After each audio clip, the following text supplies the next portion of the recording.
में हम लोग पढ़ने वाले हैं तुम्हारे क्लास 10 मैथ्स का सबसे पहला चैप्टर रियल नंबर्स। और इस चैप्टर को हम एकदम स्क्रैच से पढ़ने वाले हैं। मतलब अगर तुम्हें इस वीडियो से पहले इस चैप्टर के बारे में कुछ भी नहीं पता था तब भी तुम इस वीडियो को देख सकते हो, तुम्हें सब कुछ समझ में आ जाएगा। मैं तुम्हें एकदम बेसिक से रियल नंबर के जितने भी कॉन्सेप्ट है ना सारे अच्छे से समझा दूंगा। साथ ही साथ तुम्हारे एनसीईआरटी बुक में रियल नंबर चैप्टर से एक्सरसाइज के जितने भी क्वेश्चन है ना सारे आज इस वीडियो में मैं तुम्हें करवा दूंगा। तो इसलिए इस वीडियो को एंड तक जरूर देखना, और अगर तुम्हें ये वीडियो पसंद आता है तो वीडियो को लाइक करना और अपने दोस्तों के साथ शेयर कर देना। और मेरा नाम है ज्योतिराज। तो चलो अब जल्दी से चैप्टर के स्टेशन स्टार्ट करते हैं। तो सबसे पहले हम लोग जानेंगे कि प्राइम नंबर्स और कंपोजिट नंबर्स क्या होते हैं। तो देखो प्राइम नंबर्स क्या होते हैं, तुम लोग बचपन से पढ़ते आ रहे होंगे। प्राइम नंबर्स ऐसे नंबर्स होते हैं जो सिर्फ 1 से डिविजिबल होते हैं और खुद से डिविजिबल होते हैं, उनका और कोई भी फैक्टर नहीं होता है। फॉर एग्जाम्पल 2, 3, 5, 7, 11, 13, 17 ये सारे नंबर्स ऐसे नंबर्स हैं जो सिर्फ 1 से डिविजिबल होंगे और खुद से डिविजिबल होंगे। फॉर एग्जाम्पल अगर हम 11 को ही ले रहे हैं तो देखो 11 जो होता है ना वो सिर्फ 1 से डिविजिबल होता है और खुद से डिविजिबल होगा, इसका कोई और फैक्टर नहीं होता है। क्या 11 2 से डिविजिबल है? नहीं। 2 11 को डिवाइड करता है? नहीं करता है। 3 डिवाइड करता है? नहीं करता है। 4 डिवाइड करता है? नहीं करता है। उसी तरह से तुम 7 को ही ले लो, 7 को कौन कौन से नंबर डिवाइड करते हैं? 1 डिवाइड करते हैं और 7 में डिवाइड करते हैं। तो ये सारे नंबर्स जिनके फैक्टर्स सिर्फ 1 होते हैं और वो खुद होते हैं वो प्राइम नंबर्स होते हैं। तो प्राइम नंबर समझ में आ गया। तो कंपोजिट नंबर क्या होते हैं? कंपोजिट नंबर प्राइम नंबर का उल्टा होता है, मतलब इनके 2 से ज्यादा फैक्टर होते हैं। चलो एग्जाम्पल से समझते हैं, जैसे कि 4 हो गया, 6 हो गया, 8 हो गया, 9 हो गया, 10 हो गया, इनके 2 से ज्यादा फैक्टर है। कैसे? जैसे 4 को ही ले लो, 4 को क्या क्या डिवाइड करता है? एक तो 1 डिवाइड करेगा, दूसरा क्या डिवाइड करेगा? 2 डिवाइड करेगा, तीसरा क्या डिवाइड करेगा? 4 खुद डिवाइड करेगा। 4 खुद को तो खुद डिवाइड करेगा ही ना। तो यहाँ पे तुम देख सकते हो कि 4 के 3 फैक्टर हो गए। उसी तरह से अगर तुम 8 को ही ले लो, 8 को ले लेते हैं तो 8 को क्या कौन कौन से नंबर डिवाइड करेंगे? 2 डिवाइड करेंगे, 4 भी डिवाइड करेगा, ऑफकोर्स 1 भी डिवाइड करेगा और 8 खुद भी डिवाइड करेगा। तो तुम यहाँ पे देख सकते हो इसके 4 फैक्टर हो गए। उसी तरह से अगर तुम 9 को ले लो तो 9 को 3 डिवाइड करेगा, 1 डिवाइड करेगा, 9 खुद भी डिवाइड करेगा। तो इस तरह से तुम्हें क्या पता चलता है कि कंपोजिट नंबर वो नंबर्स होते हैं जिनके 2 से ज्यादा फैक्टर्स होते हैं। तो ये चीज तुम्हें अच्छे समझ में आ गया होगा। अब एक क्वेश्चन पूछता हूँ कि 1 जो होता है ना 1 क्या होता है? प्राइम नंबर होता है या कंपोजिट नंबर होता है? तुम्हें सोच करके आंसर करो। तो देखो यहाँ पे कंफ्यूज होने वाली कोई भी बात नहीं है, क्योंकि जो 1 होता है ना वो ना तो प्राइम नंबर होता है ना ही कंपोजिट नंबर होता है। अब देखो एक और जनरल सा बात है, उसे याद रखना, जो प्राइम नंबर्स होते हैं या कंपोजिट नंबर्स होते हैं ये हमेशा नेचुरल नंबर्स होते हैं, मतलब 0 से बड़े नंबर होते हैं। ठीक है, आई होप से इतना क्लियर होगा। अब हम बढ़ते हैं हमारे अगले टॉपिक की तरफ। अब देखो हम अगले टॉपिक को देखते हैं। ये टॉपिक कुछ भी नहीं है, इस टॉपिक में तुम्हें बस यही बोला जा रहा है कि दुनिया के जितने भी कंपोजिट नंबर्स होते हैं ना वो प्राइम के मल्टीपल्स होते हैं। एग्जाम्पल ही ले लेते हैं, कोई भी हम लोग एक कंपोजिट नंबर ले लेते हैं, 6 ले लेते हैं। तो 6 क्या होता है? 6 होता है 2 प्राइम नंबर का मल्टीपल, या फिर तुम इसे कह सकते हो 2 प्राइम नंबर का प्रोडक्ट। उसी तरह से अगर तुम दुनिया के और कोई भी प्राइम नंबर को ले लोगे, तो हम कोई बड़ा नंबर ले लेते हैं, 18 ले लेते हैं। तो 18 क्या होता है?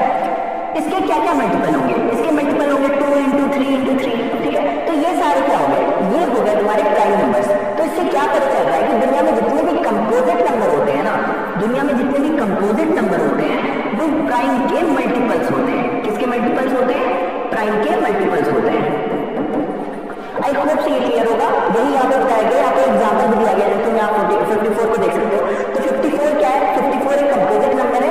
अब हम इस टॉपिक में सीखेंगे कि एचसीएफ और एलसीएम क्या होता है और इन्हें कैसे फाइंड करते हैं। बहुत ही इजी सा टॉपिक है, बहुत सारे लोगों को पता होगा, लेकिन बहुत सारे लोग ऐसे भी होंगे जिनको नहीं पता है। तो मैं एकदम बेसिक से इस चीज को समझाने वाला हूँ।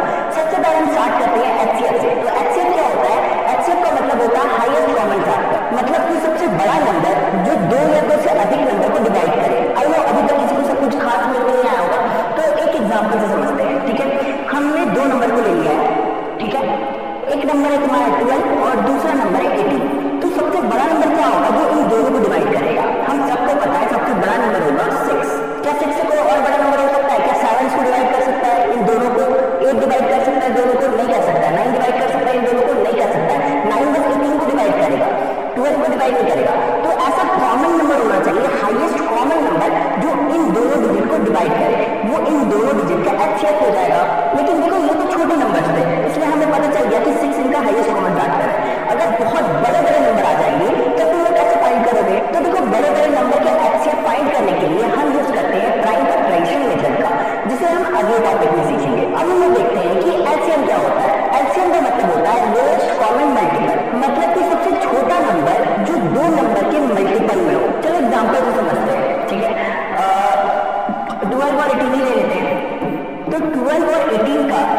मल्टीपल में ऐसा कौन सा नंबर होगा जो इन दोनों में कॉमन होगा? तो 12 और 18 के मल्टीपल में ऐसा कौन सा कॉमन नंबर होगा जो दोनों में आएगा? तो वो है 36। ऐसा क्यों?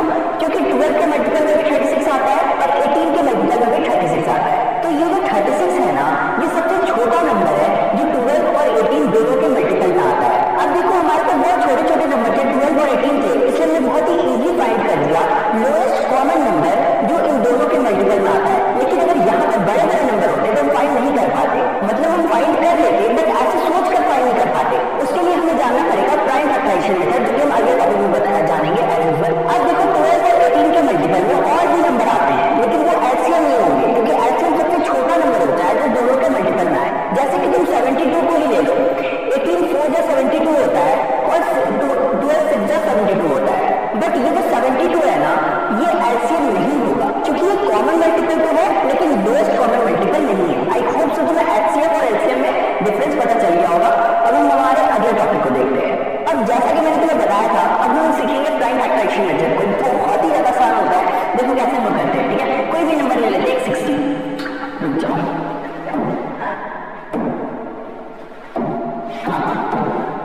कोई भी नंबर ले लेते हैं, सपोज 60 ले लेते हैं। ठीक है, अब इसका प्राइम फैक्टराइजेशन निकालना है तो कैसे करेंगे, ध्यान से देखना। सबसे छोटा प्राइम नंबर लेंगे जो इसको डिवाइड कर सकता है। सबसे छोटा प्राइम नंबर जिसको डिवाइड करेगा वो क्या होगा, वो 2 होगा। ऑफ कोर्स इवन नंबर है।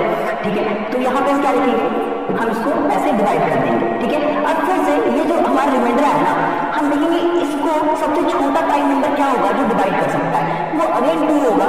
ठीक है, क्योंकि ये भी एक इवन नंबर है। तो फिर से यहाँ पे हमारा आंसर आ जाएगा ये। अब जो रिमाइंडर बचा, इसको कौन सा सबसे छोटा प्राइम नंबर है जो इसको डिवाइड करेगा? बहुत आसान है ब्रो, 3 होगा। वो 3 है जो सबसे छोटा प्राइम नंबर है जो इसको डिवाइड करेगा। 3 5 जा 50। ठीक है, अब हमारा लास्ट रिमाइंडर आया। अब ये जो 5 रिमाइंडर आया ना, इसको सबसे छोटा प्राइम नंबर क्या होगा जो डिवाइड करेगा? Of course 5 itself। इससे छोटा नंबर कोई तो है नहीं जो इसको डिवाइड करे, कोई भी प्राइम नंबर। ठीक है, तो अब ये जो तुम्हारा निकला ना, देखो ये जो निकला तुम्हारा 2 into 2 into 3 into 5 into 1, ये हो गया 60 का प्राइम फैक्टर्स। और ये जो मेथड हमने पूरा फॉलो करा ना, ये हो गया तुम्हारा प्राइम फैक्टराइजेशन मेथड। अब हम जानेंगे कि कैसे हम इस मेथड से एचसीएफ और एलसीएम को फाइंड कर सकते हैं। लेकिन उससे पहले हम 1-2 नंबर्स के और प्राइम फैक्टर्स फाइंड कर लेते हैं। ठीक है, जल्दी जल्दी फाइंड करेंगे। एक सेकेंड, यहाँ पे थोड़ा सा जगह खाली करते हैं।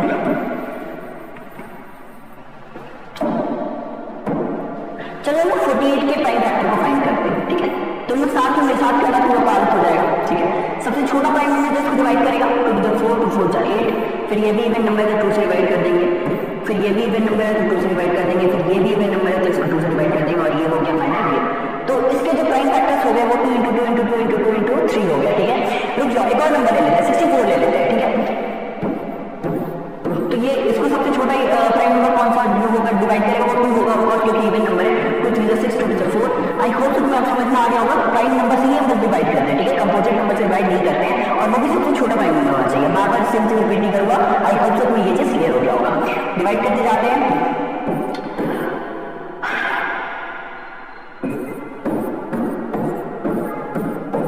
ठीक है, अब सबके प्राइम फैक्टर्स को लिख लेते हैं। उसके बाद हम इनका एचसीएफ फाइंड करेंगे पहले। ठीक है, इसका प्राइम फैक्टर क्या था 60 का, यहाँ पे लिख लेते हैं। 60 का तुम्हारा प्राइम फैक्टर था 2 into 2 into 3 into 5। उसी तरह से 48 का तुम्हारा क्या प्राइम फैक्टर्स था? 48 का प्राइम फैक्टर्स था तुम्हारा 2 into 2 into 2 into 2 into 3। और 64 का प्राइम फैक्टर्स तुम्हारा क्या था? आई होप से तुम्हें लिख रहा होगा। 64 का प्राइम फैक्टर था 2 into 1 2 3 4 5 5 बार 2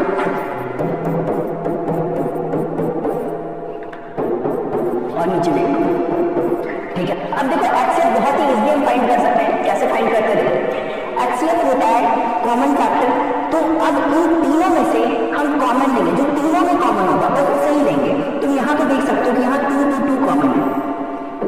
हाँ, यहाँ पे 2 2 2 कॉमन है, एक बार निकल गया। फिर यहाँ पे तुम देखो कि फिर 2 2 2 कॉमन है, और कहीं कुछ कॉमन है क्या? यहाँ तीनों में 3 कॉमन है, नहीं है। लास्ट वाले में 3 नहीं है, बस पहले 2 में 3 है। ठीक है, और 2 इसलिए तो 2 कहीं है ही नहीं, इन दोनों में कॉमन है। जो तीनों में कॉमन होगा हम बस वही लेंगे। तो यहाँ से क्या निकला?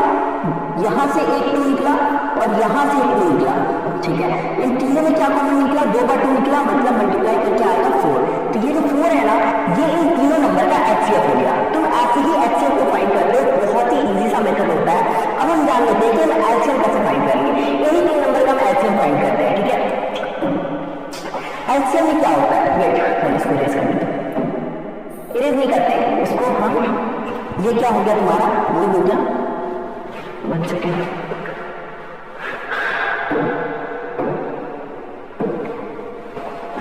ये तुम्हारा HCF हो गया। अब LCM फाइंड करते हैं।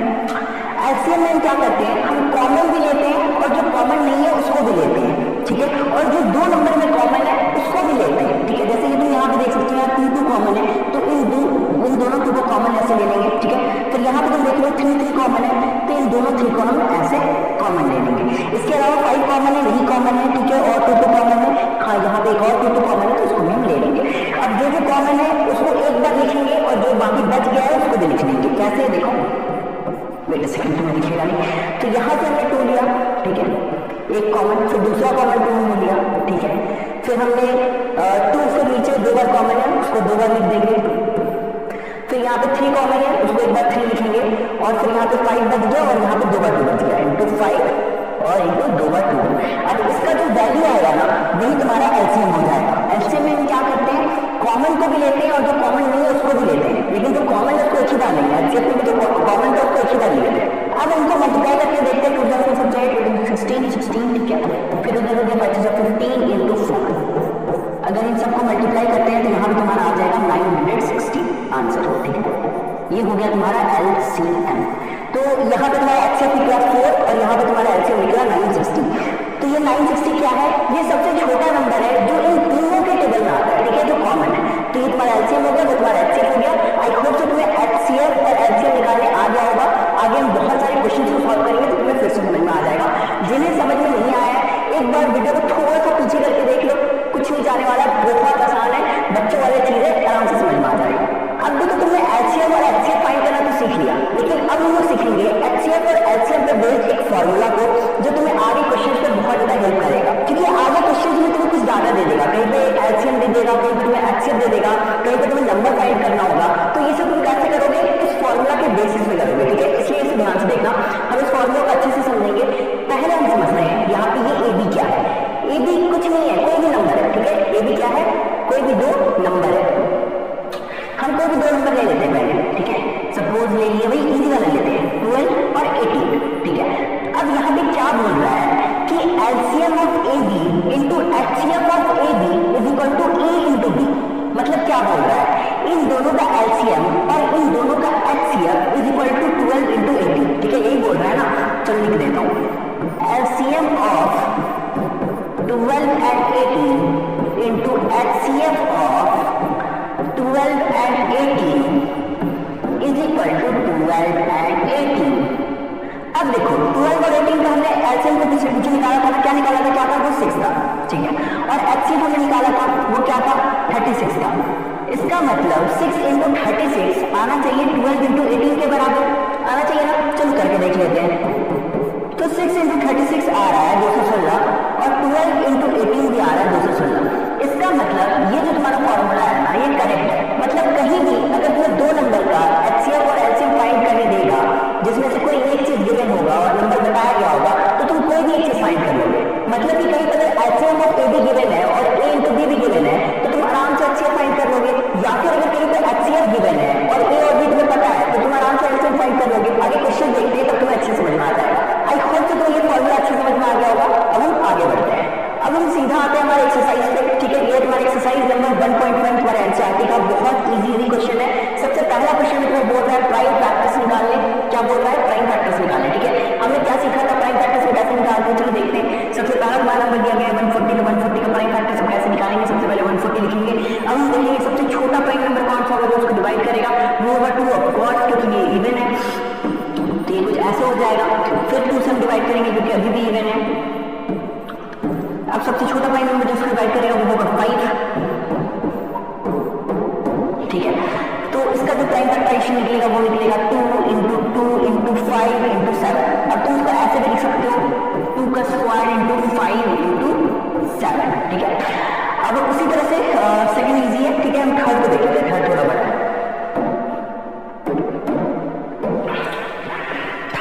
प्राइम फैक्टर निकालना है, बहुत आसान है, बस नंबर बड़ा है, आराम से फाइंड कर लेंगे। Wait a minute. तो सबसे पहले हम यहाँ पे नंबर लिख लेते हैं, ठीक है। तो नंबर क्या है 3, 8, 2, 5। तो सबसे छोटा प्राइम नंबर जो उसको डिवाइड करेगा वो हो जाएगा 3। अब ये चीज मुझे कैसे पता चला, क्योंकि मैंने सारे डिजिट को ऐड किया और वो आया 18, ठीक है। इन सारे डिजिट को ऐड करोगे 18 आएगा और 18 3 से डिविजिबल होता है, इसलिए ये जो पूरा नंबर है ना वो भी 3 से डिविजिबल होगा। अब ये सारी चीजें तो मैं 5-6 क्लास में सीखी होगी, ठीक है। ये सारी चीजें अभी यहाँ पे बता के फायदा नहीं है। चलो सॉल्व करते हैं। तो इसको डिवाइड करोगे तो आएगा 1, 2, 7, 5, ठीक है। फिर ये जो तुम्हारा नंबर है ना ये फिर से 3 से डिविजिबल है, 5 से भी डिविजिबल है, लेकिन यहाँ पे हमें वही नंबर लेना है जो सबसे छोटा प्राइम नंबर हो। तो फिर 3 से डिवाइड करेंगे तो वो आएगा तुम्हारा 4, 2 और 5। फिर अब ये वाला जो नंबर है ना ये 3 से डिविजिबल नहीं है, तो यहाँ पे इसको 5 से डिवाइड करेंगे तो ये आ जाएगा तुम्हारा 85। फिर इसको 5 से डिवाइड करेंगे, ठीक है। और ये जो 17 है ना ये इटसेल्फ प्राइम नंबर है, मतलब इसका कोई और फैक्टर नहीं है, तो हम सीधा यहाँ पे 17 कर देंगे। तो इसका जो प्राइम फैक्टर निकल के आएगा वो क्या होगा, वो होगा 3 × 3 × 5 × 5 × 17। इसको तुम कुछ ऐसे भी लिख सकते हो, 3 का स्क्वायर × 5 का स्क्वायर × 17 का स्क्वायर। ऐसा अच्छा लगता है, ठीक है। फाइनल जब आंसर दो तो इस तरह से रिप्रेजेंट कर दिया। ये भी गलत नहीं है, बट इस तरह से रिप्रेजेंट करोगे तो होता है टीचर खुश होकर ज़्यादा वास्ते, हालांकि ऐसा होता नहीं। चलो ठीक है। बाकी जो 3 क्वेश्चन है ना इजी, इनके तुम प्राइम फैक्टर्स फाइंड कर लोगे। मैंने एक बड़े वाले नंबर का एक छोटे वाले नंबर का कर लिया, अब बताते हैं हमारे क्वेश्चन में। अब देखो अगला क्वेश्चन कौन सा करें, 2 करें या 3 करें? 2 तुम लोग मुझसे कर लेना, हम लोग 3 कर लेते हैं, ठीक है। तो देखो पहले वही करेंगे, पहले 336 का हम लोग प्राइम फैक्टर फाइंड करेंगे। 2 से डिवाइड करेंगे आएगा 168, फिर 2 से करेंगे 2 8 जो 16 2 4 जा 8, फिर 2 से करेंगे 2 4 जा 8 2 जा 4, फिर 2 से करेंगे 2 जा 4 2 1 जा 2, फिर 3 से करेंगे 3 7 जा 21 और फिर लास्ट आएगा हमारा 7 जा 7।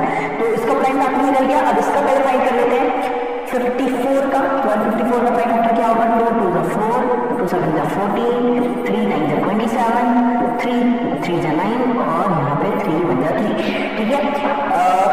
हमने दोनों नंबर का प्राइम फैक्टर्स निकाल लिया। अब जल्दी से हम इनका एचसीएफ और एलसीएम फाइंड करते हैं, ठीक है। यहाँ पे लिख लेते हैं क्योंकि हमें जल्दी में बचा। 336 का अगर हम लोग एचसीएफ निकाल प्राइम फैक्टर्स में निकलेगा 2 × 2 × 2 3 बार 4 बार × 3 × 7। दिख तो रहा होगा ना, मैंने कहा छोटा लिख दिया है, आई होप से दिख रहा होगा। उसके बाद हम 54 का लिखेंगे, वो आएगा 2 × 3 × 3 × 3 बार 3। तो देखो बहुत सिंपल है, इसका एचसीएफ जो है ना वो हो जाएगा इसका कॉमन वाला नंबर जो 2 है यहाँ पे कॉमन, तो यहाँ पे 2 कॉमन दिख रहा है, 3 भी एक बार कॉमन है और कुछ कॉमन है और कुछ कॉमन नहीं है, तो यहाँ पे जो इसका एचसीएफ है वो 2 × 3 6 हो जाएगा। और अगर इसका एलसीएम निकालना होगा तो एलसीएम में जो कॉमन वाले नंबर है वो तो लिखेंगे ही, जो कॉमन नहीं है उसको भी लिखेंगे। 2 × 3 बार कॉमन हो गया और 3 बार 2 कॉमन आ रहा है और 2 बार 3 × 7, इतने कॉमन है ना। और कुछ छूट गया क्या? नहीं, आई थिंक नहीं छूट गया, ठीक है। तो इसका जो एचसीएफ का आंसर आ जाएगा वो हो जाएगा इन सबका मल्टीप्लिकेशन, जो कि मल्टीप्लाई करने के बाद आएगा तुम्हारा 3 0 2 और 4, ठीक है। तो ये हो गया तुम्हारा एचसीएफ, ये हो गया तुम्हारा एचसीएफ। अब हमें प्रूफ करना है HCF × LCM = product of 20 number. हमें क्या प्रूफ करना है, हमें प्रूफ करना है 6 × 3024 = 336 × 54, ये बराबर होना चाहिए। अब जल्दी से मैं कैलकुलेट करता हूँ, तुम लोग कैलकुलेट करो और बताओ कि दोनों का क्या आता है। मुझसे पहले वीडियो को पॉज करो और कैलकुलेट करके बताओ। तो मेरा आया है 18144 और इधर भी आया है 18144, मतलब कि मैंने सॉल्व किया, जो हमें प्राइम फैक्टर्स निकाला वो भी सही है, हमारा एचसीएफ भी सही है, हमारा एलसीएम भी सही है और ये जो फॉर्मूला है ना ये भी सही है, ठीक है। आई होप से तुम्हें समझ में आ गया हो। क्वेश्चन नंबर 2 तुम्हें खुद से करना है। अब हम बढ़ते हैं हमारे अगले क्वेश्चन की तरफ। अब देखो ये वाला सेम क्वेश्चन है, मैं एचसीएफ और एलसीएम फाइंड करना है प्राइम फैक्टराइजेशन मेथड के थ्रू। बस यहाँ पे डिफरेंस यही है कि यहाँ पे 3 नंबर दे दिया है। मैंने तुम्हें पहले ही बता चुका है 3 नंबर का भी कैसे एलसीएम और एचसीएफ फाइंड करते हैं, वही करना है। प्राइम फैक्टर्स की नोट कर लेते हैं। 12 का पहले प्राइम फैक्टर्स कर लेंगे, 2 6 12 2 3 6 3 1 3, इसका प्राइम फैक्टर निकल गया। दूसरा नंबर कौन सा 15 है, तो 15 का भी कर लेंगे, 15 का 3 हाँ 3 5 15 5 5, ठीक है। 21 का भी कर लेंगे, तो 21 का आएगा 3 9 27 3 3 9 और 3 1 3, ठीक है। अब तीनों के प्राइम फैक्टर्स को लिखते हैं। 12 का तुम्हारा क्या हो जाएगा, 12 का हो जाएगा 2 × 2 × 3 और 15 का हो जाएगा तुम्हारा 3 इंटू 5 इंटू 1 जो भी है, और 21 का हो जाएगा 3 बार 3।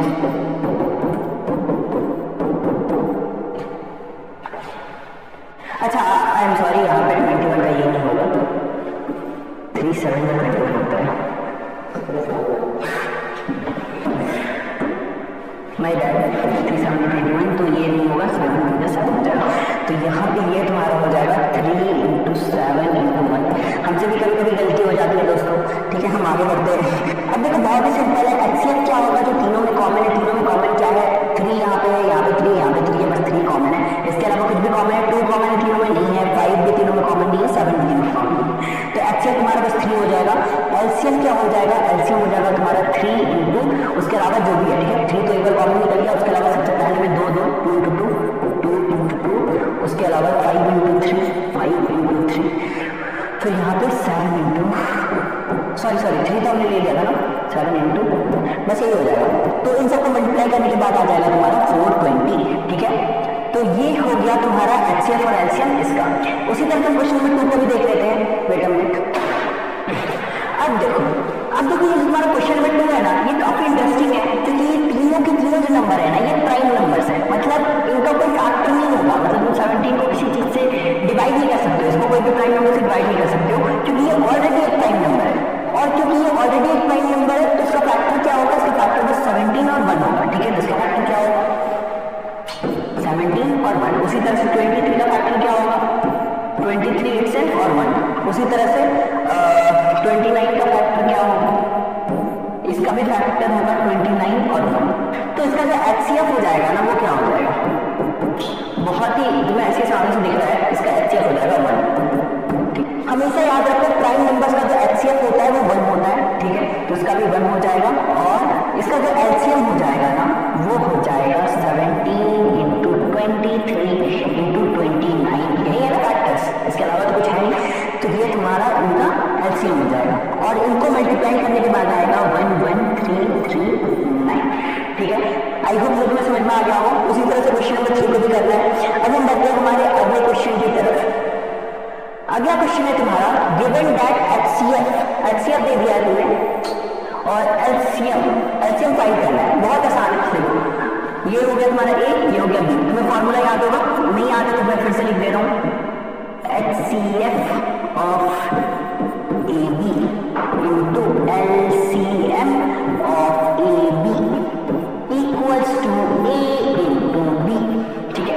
हमें क्या दिया गया है, हमें एचसीएफ ऑफ ए बी दिया गया है 9, ठीक है, तो यहाँ पे आ जाएगा तुम्हारा 9 इंटू हम क्या करेंगे एलसीएम ऑफ ए बी की जगह पे क्या है 306 और 657 इक्वल टू में क्या आएगा 306 इंटू 657, ठीक है। अब मैं एलसीएम फाइंड करना है, तो एलसीएम अब मैं पूरा नहीं लिखूंगा, ऐसे नॉर्मल लिख दे रहा हूँ, तुम्हें पूरा लिखना है, ठीक है, तुम्हें पूरा लिखना। LCM of 306, 657 is equal to, मैं बस एलसीएम लिख दे रहा हूँ, LCM equal to 306 into 657 divided by क्या आ जाएगा 9।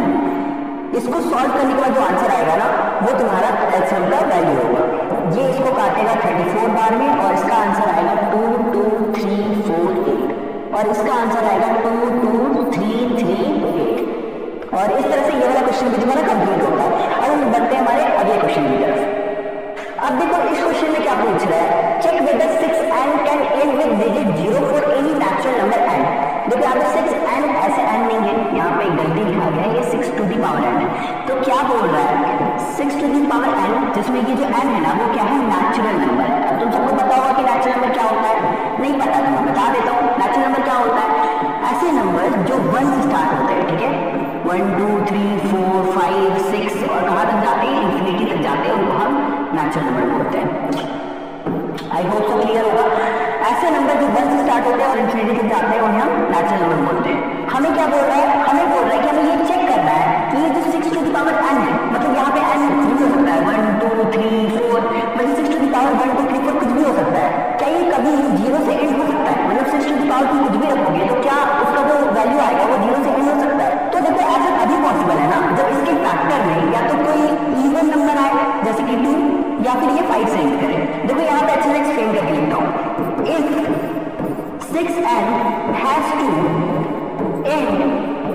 with digit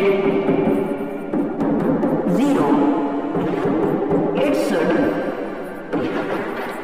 have 2 and 5 as its factor. अब ऐसा क्यों? 2 और 5 के फैक्टर में क्यों होना चाहिए? अब देखो मैं एक्सप्लेन करता हूँ। सबसे छोटा नंबर लेते हैं जो 0 से एंड होता है। सबसे छोटा नंबर जो 0 से एंड होता है वो क्या है? 10 है ऑफ कोर्स। तो 10 का फैक्टर में क्या आता है? 5 2 10। उसी तरह से कोई भी नंबर ले लेते हैं, चलो मान लेते हैं 80 ले लेते हैं, ठीक है? तो इसका फैक्टर क्या हो जाएगा? 2 into 2 into 2 into 2 into 5, ठीक है? 24 4 8 16 16 5 जा।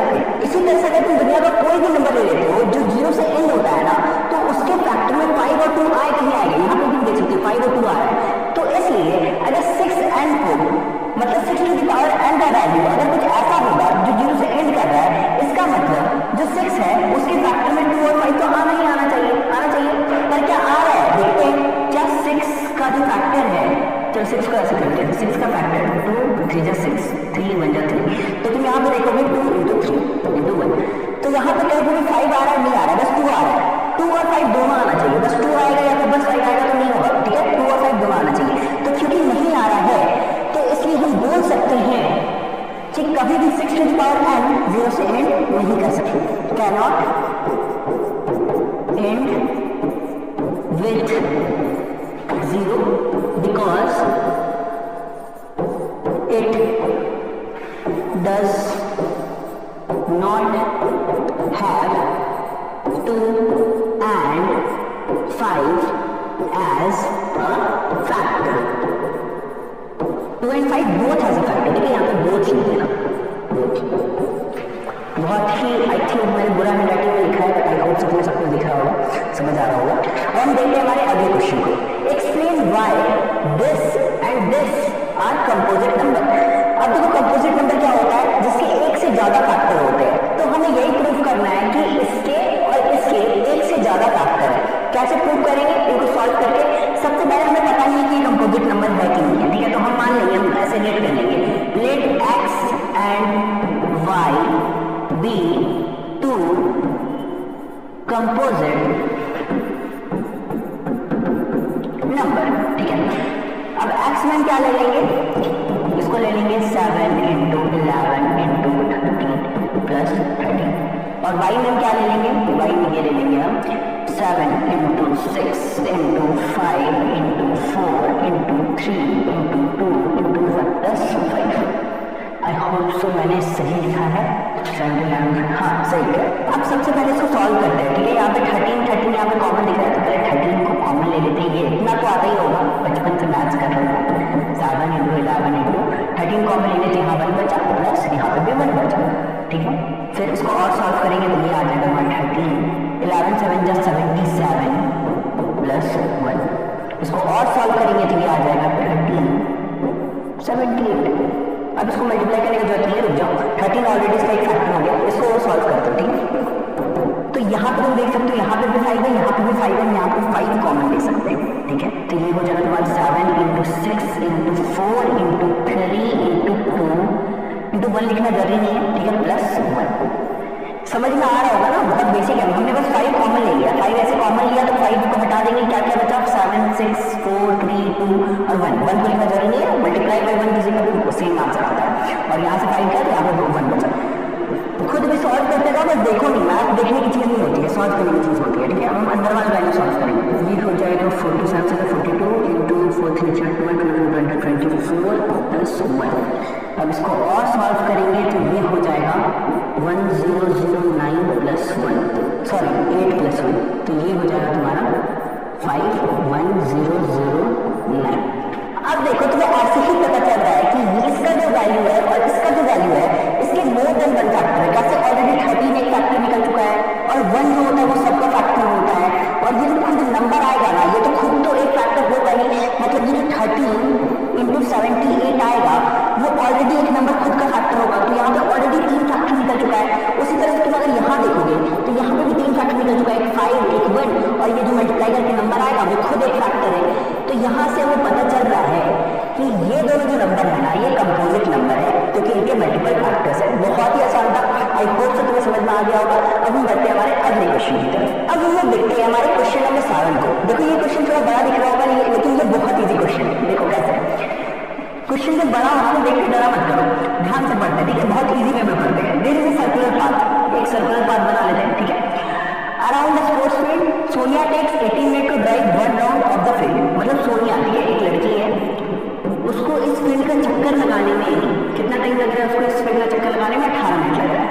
वो इस पूरे फील्ड का चक्कर लगा रही है, उसको लग रहा है 18 मिनट।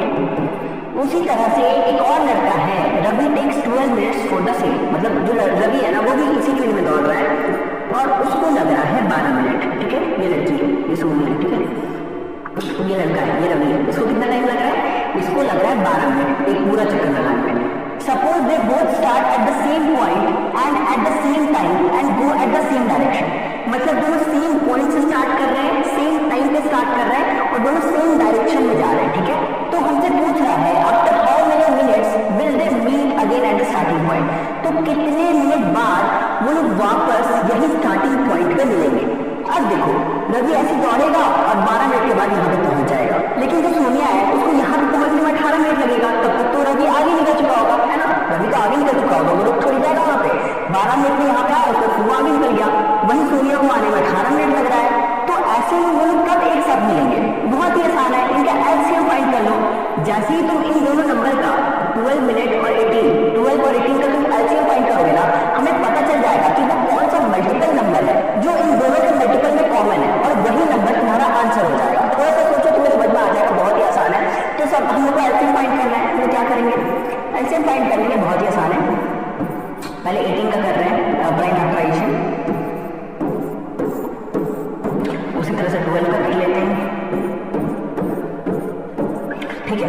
अब इनका एलसीएम क्या होगा? बहुत आसान है, पहले तो यहाँ लिख लेते हैं 2 into 3 और 12 का निकला 2 into 3, ठीक है। कॉमन क्या है? एक 2 कॉमन है और एक 3 कॉमन है, ठीक है।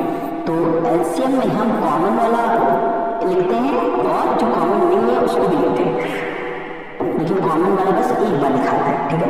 तो इसको मल्टीप्लाई करोगे तो आ जाएगा 36, तो इसका आंसर हो जाएगा 36 मिनट। 36 मिनट में वो लोग वापस एक साथ मिलेंगे। कैसे? देखो कैसे, रवि 12 मिनट घूम के आया, ठीक है, फिर 12 मिनट घूमा 24 मिनट, फिर एक बार 12 मिनट घूमा 36 मिनट, ठीक है। 3 बार घूमेगा 12 कितना हो जाएगा? 12 मीटर 36, यहाँ पे आ जाएगा 36 मिनट। अब देखो सोनिया स्लो है, ठीक है, वो 18 मिनट में एक बार यहाँ पे आती है, फिर वो 18 मिनट में एक बार में यहाँ आती है, तो 18 + 18 कितना होता है? 36। तो ये भी 36 मिनट में यहाँ पे आके रुकती है। तो दोनों 36 मिनट में आके एक ही जगह पे रुक रहे कि नहीं? ये तो मैंने ऐसे लेम लैंग्वेज में तुम्हें समझा दिया, आंसर ऐसे एलसीएम निकाल के ही निकलता है। तुम्हें समझ में आ गया होगा। तो ऐसे इस टाइप का जहाँ पे भी क्वेश्चन आए हमें क्या करना है? एलसीएम निकालना है, तो समझ में आ गया होगा। और हम देखते हैं हमारे अगले क्वेश्चन की तरफ। तो मेरा नाम है सुधांशु और अब मैं तुम्हें आगे के टॉपिक्स को पढ़ाऊंगा।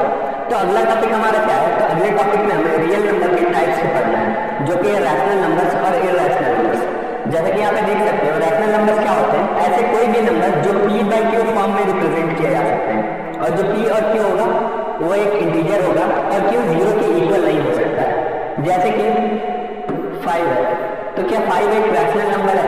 यहाँ पे हमें बोला जा रहा है कि इसे हमें p/q फॉर्म में रिप्रेजेंट करना है। तो हाँ 5 एक रैशनल नंबर है।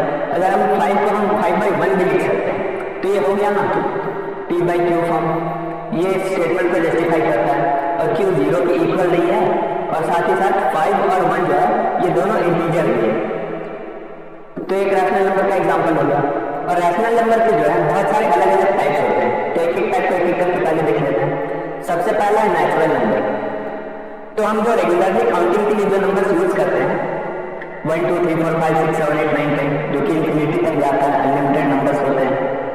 तो ये सारे नंबर्स नेचुरल नंबर्स होते हैं। अब अगला टाइप देख लेते हैं जो कि होते हैं फुल नंबर्स। फुल नंबर्स में कुछ अलग नहीं है, ये जो नेचुरल नंबर्स है इसी को अगर हम इसमें 0 इंक्लूड कर दें और जब नेचुरल नंबर 0 से स्टार्ट होने लगे, 0 1 2 3 4 अगर इंफिनिटी तक जाने लगे, तो इसे हम होल नंबर्स बोलने लगते हैं। और अगला टाइप जो है वो है इंटीजर्स। इंटीजर्स क्या होते हैं? तो इंटीजर्स होल नंबर से होते हैं, लेकिन वो नेगेटिव में भी जाते हैं। मतलब क्या है कि 0 के पॉजिटिव में जो जाएगा 1 2 3 4 5 6 इंफिनिटी तक, साथ ही साथ ये नेगेटिव में भी जाएगा, यानी कि -1 -2 -3 -∞ तक जाएगा। तो इसी को हम इंटीजर बोलते हैं। बहुत ही सिंपल सा चीज है, क्लियर होगा तुम्हें बिल्कुल। रैशनल नंबर क्या है, p/q फॉर्म में रिप्रेजेंट कर सकते हैं। p और q दोनों इंटीजर्स होते हैं और q 0 के इक्वल नहीं हो सकता है। समझ में आ गया। अब रियल नंबर के दूसरे टाइप के देखते हैं जो कि होते हैं इर्रेशनल नंबर्स। अब इर्रेशनल नंबर क्या होता है, रैशनल नंबर का उल्टा हो गया, p/q फॉर्म में हम इन्हें रिप्रेजेंट नहीं कर सकते। ये हो गया तुम्हारा इर्रेशनल नंबर। तो इर्रेशनल नंबर के एग्जांपल क्या क्या होते हैं वो देख लेते हैं। जैसे √2 हो गया, ये एक इर्रेशनल नंबर है, इसे हम p/q फॉर्म में रिप्रेजेंट नहीं कर सकते हैं। अगर जबरदस्ती कोशिश करते हैं इसको p/q फॉर्म में रिप्रेजेंट करने का, अगर √2 को हम √2/1 लिख देते हैं, ये पॉसिबल ही नहीं है, ये नहीं हो सकता है, क्योंकि फिर √2 इंटीजर नहीं होगा और ये कंडीशन नेसेसरी है कि p और q दोनों इंटीजर्स होने चाहिए। तो √2 एक इर्रेशनल नंबर है। साथ ही साथ और इर्रेशनल नंबर क्या हो सकता है, pi एक इर्रेशनल नंबर है। इसे हम 22/7 तो लिखते हैं, पर अगर हम इसे डेसिमल फॉर्म में लिखते हैं तो ये कहाँ पर एंड होगा ये हमें पता नहीं है। तो √2 √3 √5 pi इस टाइप के जितने भी नंबर्स होते हैं ये सारे इर्रेशनल नंबर्स होते हैं। अब तुम ये मत समझ लेना कि सारे रूट वाले नंबर्स इर्रेशनल नंबर होते हैं, फिर तो वैसे तुम √4 को भी इर्रेशनल बोल दोगे। पर √4 इर्रेशनल क्यों नहीं होगा, क्योंकि √4 तो 2 के बराबर हो जाता है और 2 एक रैशनल नंबर है। तो आई होप तुम्हें रैशनल और इर्रेशनल नंबर्स के बीच का डिफरेंस पता चल गया होगा। अब आगे के टॉपिक को देखते हैं। हाँ, अब इस चीज को देखना क्या है, डेसिमल एक्सपेंशन। तो डेसिमल एक्सपेंशन जो होते हैं वो 3 टाइप के होते हैं। पहला टर्मिनेटिंग, दूसरा नॉन टर्मिनेटिंग एंड रिपीटिंग, तीसरा है non terminating and non repeating. बहुत ही सिंपल सा चीजें देखते क्या होता है। जैसे हम कुछ नंबर्स ले लेते हैं 3.1 2.5 6.76 5.42। अब इन नंबर्स में क्या है, डेसिमल के बाद जितने भी नंबर्स हैं, यहाँ पे डेसिमल के बाद एक ही नंबर रुक जा रहा है, इसके आगे और 3 नंबर देंगे। 2.5 के बाद एक ही नंबर है, 6 के बाद एक ही नंबर 76, ये यहाँ पे एंड हो जाता है। यानी कि डेसिमल के बाद वाले जितने भी नंबर्स होंगे वो लिमिटेड नंबर में है और वो कुछ नंबर्स के बाद रुक जा रहे हैं। यहाँ 4 2 के बाद आगे कोई नंबर नहीं है, यहाँ पर रुक गए। अब उसी तरह से इसमें देख लेते क्या होता है, यहाँ पे कुछ नंबर्स को देख लेते हैं 2.1111 3.62 62 62 7.326 326 326। यहाँ पे एक चीज देख पा रहे हो, डेसिमल प्लेसेस के बाद वाले जो नंबर्स हैं ये रिपीट हो रहे हैं और एक बार ये कभी एंड नहीं होने वाला है, ये चलता जाएगा, ये चलता जाएगा 3.211111 चलता जाएगा, इंफिनिटी तक चलता जाएगा, कभी खत्म नहीं होगा। उसी तरह से जो 3 है 3.626 62 62 62 62 62 ये चलता जाएगा, ये कभी एंड नहीं होगा। पर ये सेम पैटर्न को हमेशा फॉलो करता है, 62 62 62 62 यही रहेगा, ये कभी बदलेगा नहीं। उसी के अलावा इसे देखो 7.326 326 326 326 326 ये चलता रहेगा, या एंड नहीं होगा। तो इसमें क्या है, ये एंड नहीं होता है लेकिन ये कॉमन पैटर्न फॉलो करता है, इसलिए हम इसे नॉन टर्मिनेटिंग यानी कि कभी टर्मिनेट नहीं होगा डेसिमल प्लेसेस के बाद और रिपीटिंग, पर जो पैटर्न है वो रिपीट होगा, इसलिए हम इसे नॉन टर्मिनेटिंग और रिपीटिंग बोलते हैं। तो ये दोनों चीजें जो है ये रैशनल नंबर में होता है, रैशनल नंबर में होता है ये चीज। जब p/q फॉर्म को सिंप्लीफाई करते हैं, डिवाइड करते हैं और उसका जब आंसर आता है तो या तो वो टर्मिनेटिंग होगा या फिर वो नॉन टर्मिनेटिंग एंड रिपीटिंग होगा। इसके अलावा अगर कुछ भी होता है तो वो नॉन टर्मिनेटिंग और नॉन रिपीटिंग होगा और वो इर्रेशनल नंबर हो जाएगा। अब ये देख लेते क्या होता है, जैसे कोई भी एक रैंडम नंबर है 5.2167438, ये कुछ भी है, डेसिमल प्लेसेस में कुछ भी और कभी एंड नहीं हो रहा और ये कभी एंड नहीं होने वाला चाहिए, मतलब कि ये कोई ना पैटर्न फॉलो कर रहा है ना ही एंड होगा, इसलिए हम इसे नॉन टर्मिनेटिंग और नॉन रिपीटिंग बोलते हैं। तो इस टाइप के जितने भी नंबर्स होते हैं वो सारे आ जाते हैं तुम्हारे इर्रेशनल में। इतना समझ में आ गया। अब आगे के टॉपिक्स को देखते हैं। देखो तुम लोगों को ये तो समझ में आ गया कि डेसिमल एक्सपेंशन को देख के कैसे समझते हैं कि कौन सा नंबर रैशनल है कौन सा इर्रेशनल है। जो नॉन टर्मिनेटिंग और नॉन रिपीटिंग वाले डेसिमल प्लेसेस वाले जो नंबर होते हैं वो सारे इर्रेशनल होते हैं। उसी तरह से एक और तरीका है ये पता करने का कि एक नंबर रैशनल है या इर्रेशनल है। तो कोई भी एक ऐसा पॉजिटिव इंटीजर जो कि परफेक्ट स्क्वायर नहीं होता, उसका जो रूट अंडर होता है वो एक इर्रेशनल नंबर आता है। मैं क्या बोलना चाह रहा हूँ ये मैं तुम्हें समझाता हूँ। सबसे पहले तो ये जानना होगा कि परफेक्ट स्क्वायर क्या होता है। तो परफेक्ट स्क्वायर क्या होता है, जब किसी भी नंबर को हम किसी दूसरे छोटे नंबर के स्क्वायर के फॉर्म में लिख सकते हैं तो उसे हम परफेक्ट स्क्वायर बोलते हैं। जैसे कि 4 एक परफेक्ट स्क्वायर नंबर है। 4 एक परफेक्ट स्क्वायर क्यों है? क्योंकि ये 2 के स्क्वायर के फॉर्म में लिखा जा सकता है। साथ ही साथ 9 भी एक स्क्वायर परफेक्ट स्क्वायर नंबर है क्योंकि ये 3 के स्क्वायर के फॉर्म में लिखा जा सकता है। तो परफेक्ट स्क्वायर वाले जितने भी नंबर्स होते हैं उनका रूट करोगे तो रैशनल नंबर है, पर एक इम्परफेक्ट स्क्वायर वाला जो भी एक इंटीजर होगा उसका अगर तुम अंडर रूट करोगे तो एक इर्रेशनल नंबर है। जैसे कि 2 जो है ये किसी दूसरे नंबर के स्क्वायर के फॉर्म में नहीं लिखा जा सकता। अगर तुम इसका रूट 2 करोगे, अगर इसमें रूट लगा दोगे तो इसका जो डेसिमल एक्सपेंशन आएगा वो नॉन टर्मिनेटिंग और नॉन रिपीटिंग आएगा।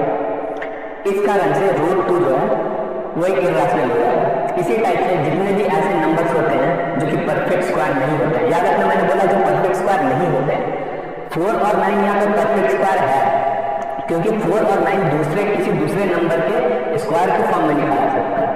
अगर कोई ऐसा नंबर है जो किसी दूसरे नंबर के स्क्वायर के फॉर्म में नहीं लिखा जा सकता है तो अगर तुम उसका अंडर रूट करोगे तो एक हमेशा एक इर्रेशनल नंबर आएगा। साथ ही साथ परफेक्ट क्यूब भी होता है और उसमें भी अगर एक नॉन परफेक्ट क्यूब वाला नंबर है और अगर तुम उसका क्यूब रूट करोगे तो एक इर्रेशनल नंबर है। जैसे कि 27 एक परफेक्ट क्यूब वाला नंबर है क्योंकि ये किसी दूसरे नंबर के क्यूब के फॉर्म में लिखा जा सकता है। ये 3 का क्यूब है, लेकिन 3 जो है ये परफेक्ट क्यूब नंबर नहीं क्योंकि 3 किसी और दूसरे नंबर के क्यूब के फॉर्म में नहीं लिखा जा सकता। तो एक इम्परफेक्ट क्यूब हुआ तो इसका हम अगर रूट अंडर करेंगे या फिर क्यूब रूट करेंगे तो जो नंबर आएगा वो हमेशा एक इर्रेशनल नंबर होगा। इसलिए रूट 3, रूट 2 इस टाइप के जितने भी इम्परफेक्ट स्क्वायर, इम्परफेक्ट क्यूब वाले जितने भी नंबर्स होते हैं वो हमेशा इर्रेशनल नंबर्स होते हैं। आई होप तुम्हें ये चीज क्लियर होगा। अब आगे बढ़ते हैं। देखो इससे पहले कि हम एक्सरसाइज या क्वेश्चंस को सॉल्व करना शुरू करें हमें एक बात जानना बहुत जरूरी है। वो क्या है? याद होगा मैंने तुम्हें बताया था कि रैशनल नंबर्स क्या होते हैं। रैशनल नंबर्स हमेशा p/q के फॉर्म में होते हैं और कंडीशन ये था कि q 0 के इक्वल नहीं होता है और साथ ही साथ p और q दोनों जो है ये दोनों इंटीजर होते हैं। एक और बात मैं इसमें ऐड करना चाहूंगा कि ये p और q जो होते हैं ना ये को प्राइम नंबर्स होते हैं।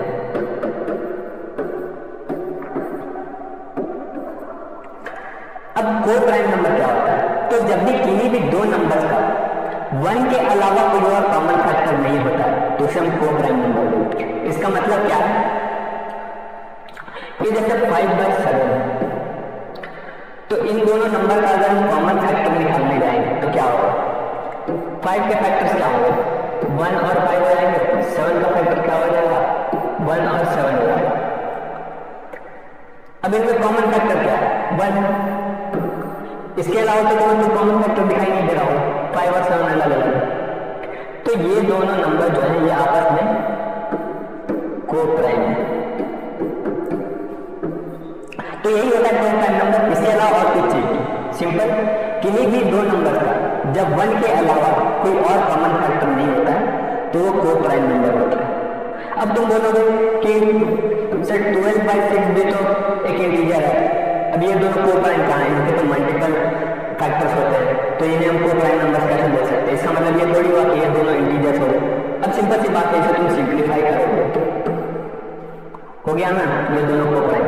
तो बस यही है को प्राइम, किसी भी दो नंबर्स का जब आपस में सिर्फ 1 ही कॉमन फैक्टर होता है, 1 के अलावा कोई और कॉमन फैक्टर नहीं होता है तो यही को प्राइम नंबर होता है। अब हम एक्सरसाइज के क्वेश्चन को सॉल्व करना शुरू करेंगे। तो अब जल्दी से एक्सरसाइज 1.2 को देख लेते हैं। इसका पहला क्वेश्चन क्या बोल रहा है? Prove that root 5 is irrational. हमें रूट 5 को इर्रेशनल प्रूव करना है। तो रूट 5 को इर्रेशनल प्रूव करने से पहले हम ये मान लेते हैं कि हमें ये पता ही नहीं है कि रूट 5 रैशनल या इर्रेशनल। तो पहले हम अज्यूम कर लेते हैं कि रूट 5 रैशनल है। तो हम यहाँ पे लिखेंगे लेट्स अज्यूम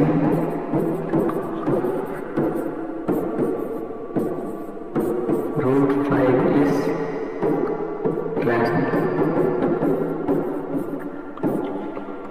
हमने अज्यूम किया है कि रूट 5 रैशनल है, तो हम ये भी एज्यूम कर सकते हैं कि रूट 5 को a बाई बी के फॉर्म में लिखा जा सकता है।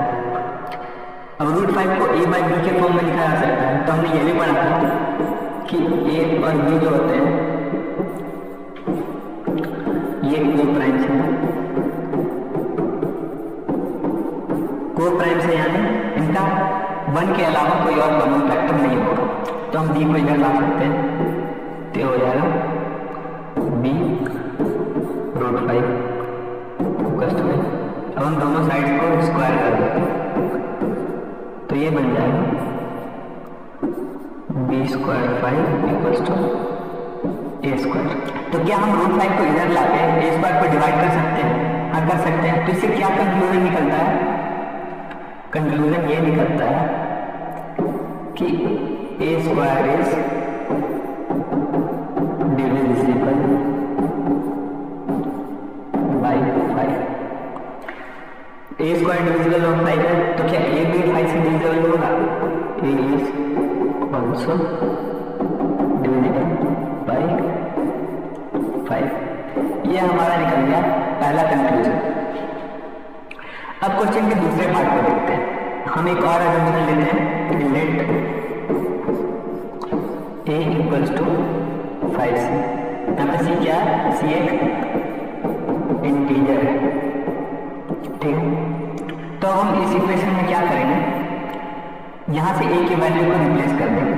तो उससे क्या होगा कि 5b स्क्वायर जो हमारा वो इक्वल हो जाएगा 5c स्क्वायर से, क्योंकि हम इस इक्वेशन में इस a की वैल्यू को रिप्लेस कर दिया। यहाँ पे a स्क्वायर था और हमने यहाँ पे माना था कि a 5c के बराबर है, तो हमने यहाँ पे a को रिप्लेस कर दिया। यहाँ पे a की जगह 5c डाल दिया। ये सेम इक्वेशन है, बस यहाँ a को 5c से रिप्लेस कर दिया, ठीक है। तो ये हमारा हो जाएगा 5b square equals to 25c square. अब हम क्या 25 को 5 से काट सकते हैं? बिल्कुल काट सकते हैं। यहाँ पे हमारी इक्वेशन आ जाएगा b square equals to 5c square. तो क्या 5 को हम इधर ला के b स्क्वायर को 5 से डिवाइड कर सकते हैं? हाँ, कर सकते हैं। तो इससे हमारा एक और चीज प्रूव होता है, यहाँ पे लिखते हैं। क्या प्रूव होता है कि b square is divisible by 5। तो अगर b स्क्वायर 5 से डिविजिबल है तो b भी 5 से डिविजिबल होगा। b is also divisible by 5। तब इससे क्या कंक्लूजन निकला? कंक्लूजन ये निकला कि हम लोगों ने ये माना था कि रूट 5 एक रैशनल नंबर है और इसे हम a बाई बी के फॉर्म में लिख सकते हैं, और a और b जो है ये दोनों को प्राइम्स है, मतलब कि a और b का 1 के अलावा कोई और कॉमन फैक्टर नहीं हो सकता है। पर हमने अभी अभी क्या प्रूव किया कि a इज डिविजिबल बाई 5, मतलब कि a का 5 फैक्टर है।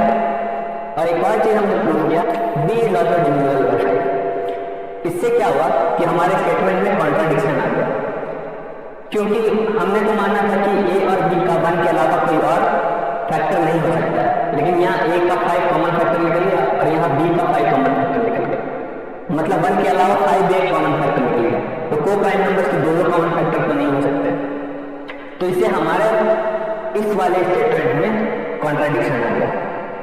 कॉन्ट्राडिक्शन आ गया मतलब क्या है कि एक रैशनल नंबर नहीं है, रूट 5 एक इरैशनल नंबर। इस चीज को हम लिख भी सकते हैं। क्या लिखेंगे? a and b have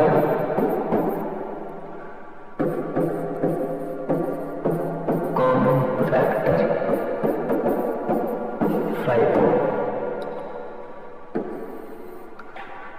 so it contradicts with our assumption.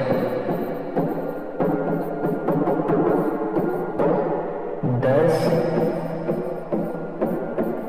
root 5 is an irrational number.